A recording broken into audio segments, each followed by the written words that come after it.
Tonight on the show, we're talking rules of the road. Ask a police officer. Get your questions ready today on the Lemonade Car Show.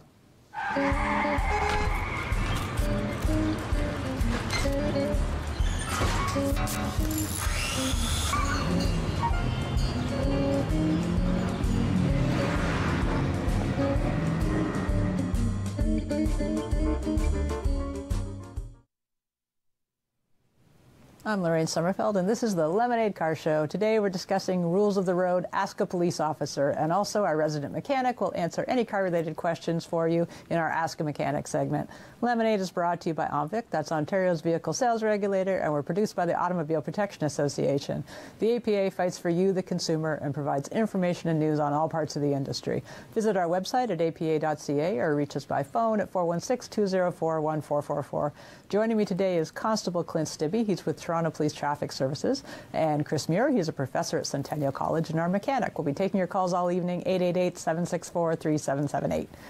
Welcome back, Clint. Thanks for having me. Nice to have you here. Hey, Chris. Hey. A cop and a mechanic went into a bar. No, okay, I'm not going to do that. No. Depending on how many mechanics it takes to change oil in a car.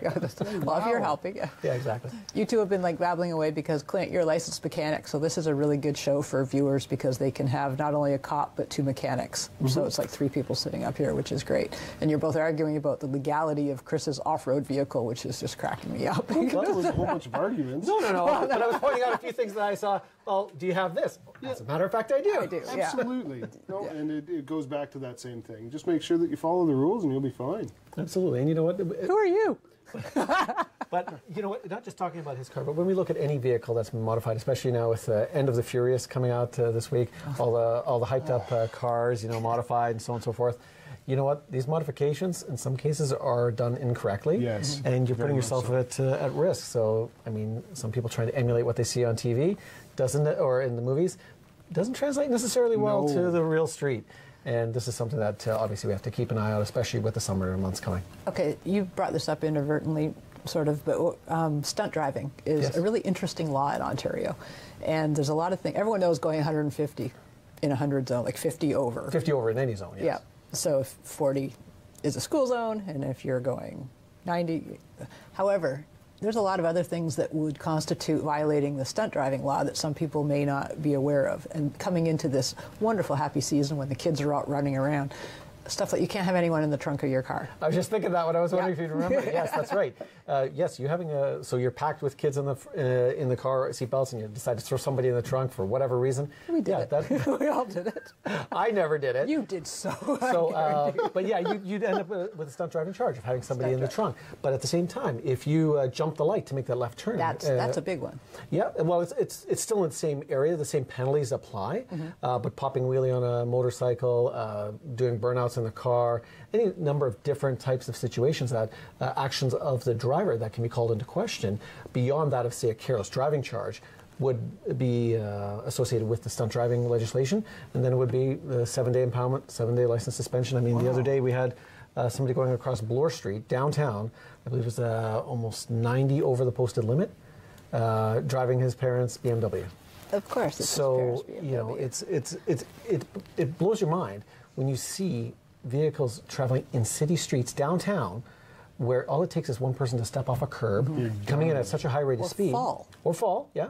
True. And all of a sudden, the time it takes for you to recognize that there's a problem, now you're going to react. You've eaten up half a block or more in a matter of a second. Yeah. So the problem is the chance of anybody surviving is virtually zero. Yeah, that's kind of scary. And that's even somebody pulling out of a side street or something like that. I beg people that have high-performance cars, especially if they've rewarded themselves at whatever age or point in their career, say they're my age, and they go, you know what, I've always wanted one, I'm going to get it. Be careful who you hand the keys to. If you're 18 or 19-year-old, even if they promise you up and down, it's a lot of power to put under their right foot, and the experience isn't going with it. Well, that's where I have to commend Ford for putting in the My Key. I hate it. But you know what? I do. It limits the sound system. It limits the speed of the car. I mean, what more could you ask for? But see, I'm torn, and Ford wants me to love that kind of tech. They all do because they think I'm the mom, and I'm going to. If I don't trust my kids, they don't get the key. if our parents had been able to monitor us like that, would it have helped them or us? I don't think it would have. I agree. You know, See, monitoring it from home, not being in a car, Yeah. it can't be done. And still to this day, it really can't be done either. You could download what your car did. Yes, you can. You know. But the problem is, it's already happened. Yeah. So it's retroactive. It's not It's an something- autopsy. Seriously, yeah. Seriously, you're looking at why did this happen? Yeah. So the reality is, you have to depend on your children to make a good decision. Yes. But you know what? Unfortunately, sometimes poor decisions come first, They have and tragic consequences results. come after. And I agree, but I think how do you convince your kids to make those, like, they've got to start making those decisions. We've got 30-year-olds that can't figure anything out because mom or dad has been deciding all along for them. Unfortunately. Or it may be filmed, so it's the only reason I'm doing the right thing is because I'll get caught if I don't. Whereas it's the right thing to It do. comes right back down to the consequence, right? The kids have got to make sure that they pay the consequence for the actions that they've taken. I mean, I did some really stupid things with a motor car when Everyone did. We all did. Like- We've talked. Clint and I have done presentations to high school kids, and he admits on stage in uniform the dumb things we did. I did some dumb things when I was a kid, we did. before I was a police Oh, yeah. officer. But I mean, Well, But yeah. I wish kids didn't have to die for that. We did. We're the No. lucky ones. But I tell kids, we lucked out. Yeah, absolutely We're we not better did. than they are. No, we're not not at all. smarter than they are at that age. in We're the luckier, same breath, that's all. I had friends that were pretty seriously hurt in high school, and a couple of the kids that I knew died in auto accidents, just being either irresponsible with the speed, always- having a car handed to them that was far too much. My generation was cheap 5-liter Mustangs, Yeah. and they're a handful at best at times. You Then, get to yeah, an they're- inexperienced absolutely. driver.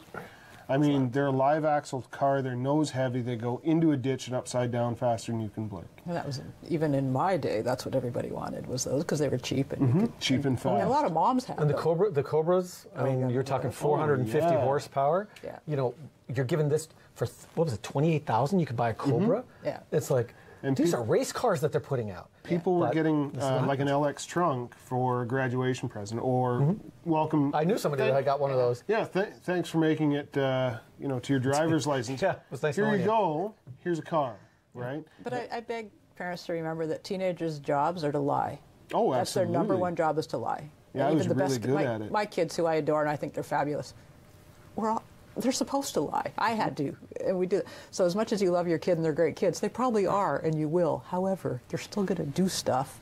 Oh, yeah. So they get. But see, and that's where Right. you hope the lines of communication are still open between yourself and your kids. Yeah. I mean, with your kids coming and telling you what's going on, at least you know the door's open. So if something does happen, They'll come to you. it's expected that they will come to you. And if you, unfortunately, I experienced something the other day, not with my daughter, but daughter. something I saw between a teacher and a student, and the way, or a teacher and a student class, the way that teacher was browbeating the kids to the point that they were completely blocking that individual out. Yeah. So that type of, I'm not going to say, I can't say how you should parent your child, but what I'm saying is treating kids with constant browbeating in a one-way conversation, it goes in one ear and out the other. gonna They're achieve not. the They're not going to opposite. take anything from what They're you going to say. block you. You know what I Yeah, practiced? exactly, I practiced this face where no matter what they tell me, I go, huh.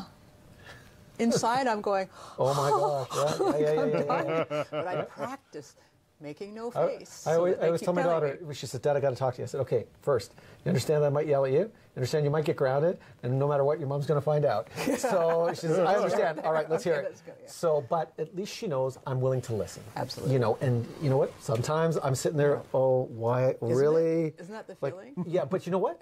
At least she's telling She's me. telling me. Yeah. Well, I wrote a column last week, because coming into this time of year, I'm always terrified because we lose kids. It gets warm and we lose the kids, and it breaks my heart. And I said, teach your kids what to do to get out of a car if the driver's not being safe. Give them an out. Let them text tools. you Give them the and tools. say your pet's name. Is the Absolutely. dog feeling better? Like, give them an out. Give them a code or something, and that you then say, you need to get home right now. Grandma needs you. Whatever. Like, be the bad guy. Yeah. So that they can say, I gotta go. Sorry, let me out. I gotta go. Because they can't change the driver's behavior. Especially peers have a hard time sometimes doing that. Yep, But absolutely. give your kid the tools to get out of danger by being the bad guy, and don't give them trouble for that. Reward them for that. That You goes know. right back to the let your kids call you at midnight, 1 in the morning, 4 in the morning to Mine has. pick you Mine up from has. a party. Mine has. Yeah. Right? Don't browbeat your kids No, for that. We'll talk about it tomorrow. Yep. and you're not grounded because you did the right thing. Exactly. And I tell kids, you can always follow 1,000 bad decisions with a good one, no matter how far in you are. Yep. Absolutely. You can follow it with a good one, even if that means ratting out your friend to the cop. But get out of the car. If it's not safe and someone's driving over their head, you don't have to do it. Just get out of the car, and if you text them the dog's like a name, and then your phone rings. Oh, I gotta go, guys, or something. But I figure as parents, we owe them that because we lucked out. And yes, I absolutely. I would agree. Anything, I would agree. So anyway. The Lemonade Car Show brought to you by OMVIC, Ontario's motor vehicle sales regulator, returns after this short break. When we come back, we'll be taking your calls, 888-764-3778.